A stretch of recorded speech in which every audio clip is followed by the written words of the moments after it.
नमस्कार, AR form agro टुरिझममध्ये तुमचं स्वागत आहे. हे माझ्या पाठीमागे झाड बघताय, हे दालचिनीचं झाड आहे. एका झाडापासून 3 प्रोडक्ट मिळतात. हे बघा, हे जे फळ दिसते, ह्या फळापासून गरम मसाला यूज करतात. हा पानाचा यूज तेजपत्ता म्हणून केला जातो आणि ह्या खोडाच्या सालीपासून दालचिनी तयार केली जाते. अशा प्रकारे हे दालचिनीचं झाड आहे. ह्या झाडाचा 3 प्रकारचा यूज होतो. ह्याला हे फळं लागलेत बघा. आता हे आम्ही फळं काढून सुकवणार. गरम मसाल्यामध्ये बघा, तुम्ही बघू शकता अशा प्रकारची फळं असतात. नाव मला माहीत नाही आहे. तुम्हाला काय माहिती असेल तर कमेंट्स करून नक्की सांगा, हे कोणत्या प्रकारचं फळ आहे. अशा प्रकारे आपण ही जी मोठी मोठी झालेली आहेत फळं ती तोडणार. या प्रकारची फळं जी आहेत, जी मोठी झालेली आहे ती तोडणार आहे आणि त्याला सुकवून गरम मसाल्यामध्ये त्याचा वापर करणार आहे.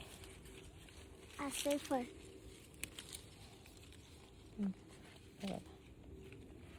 भरपूर फळं आलेत. काही छोटी आहेत आकाराने, त्यांना आम्ही नाही तोडणार. काही मोठीच आहे बघा, ह्या साईडला खूप मोठी आहेत.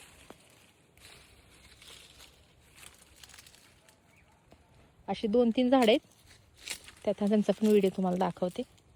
एकाला नाही आलेले आहेत, एकाला आलेत. नमस्कार, AR फार्म ॲग्रो टुरिझममध्ये तुमचं स्वागत आहे. हे माझ्या पाठीमागे झाड बघताय, हे दालचिनीचं झाड आहे. एका झाडापासून 3 प्रोडक्ट मिळतात. हे बघा, हे जे फळ दिसते, ह्या फळापासून गरम मसाला यूज करतात. हा पानाचा यूज तेजपत्ता म्हणून केला जातो आणि ह्या खोडाच्या सालीपासून अशा प्रकारे आपण ही जी मोठी मोठी झालेली आहेत फळं ती तोडणार. या प्रकारची फळं जी आहेत, जी मोठी झालेली आहे ती तोडणार आहे आणि त्याला सुकवून गरम मसाल्यामध्ये त्याचा वापर करणार आहे. असे फळ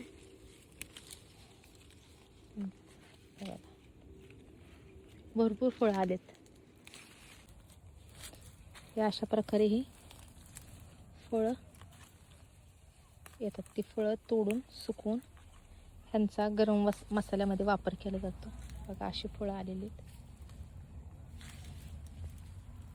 हे बघा, त्या साईडला भरपूर आलेत.